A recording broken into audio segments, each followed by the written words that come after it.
આજે આપણે જે ચૂંટણીના પરિણામ આવ્યા છે એ ચૂંટણીના પરિણામની અંદર આપણા વોર્ડ નંબર 7ના વાડીલા શ્રી રાજેન્દ્રસિંહ જાડેજા સાહેબ અને એમની પેનલ ભારી બહુમતી વિજય થઈ છે. તો મારા આખી પેનલને રાજેન્દ્રસિંહ જાડેજા સાહેબ અને એમની પેનલને ખૂબ ખૂબ અભિનંદન પાઠવું છું માજી સૈનિક તરીકે.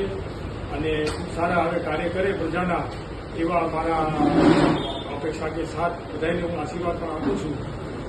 અને ખાસ આખી ભુજની અંદર ભુજ જિલ્લાની અંદરથી સૌથી વધારે સારામાં સારું વોટિંગથી 7 નંબરની પેનલ જીતેલી છે. એમાં સૌથી વધારે અમારા લોકલાડીલા નેતા શ્રી રાજેન્દ્રસિંહ અકુમતસિંહ જાડેજા સાહેબને સારામતી જીતેલા છે. એ બદલ ફરીથી હું રાજેન્દ્રસિંહ જાડેજા સાહેબ તેમજ એમની આખી પેનલને અભિનંદન પાઠવું છું. જય હિન્દ, જય ભારત, ભારત માતા કી જય, જય માતા.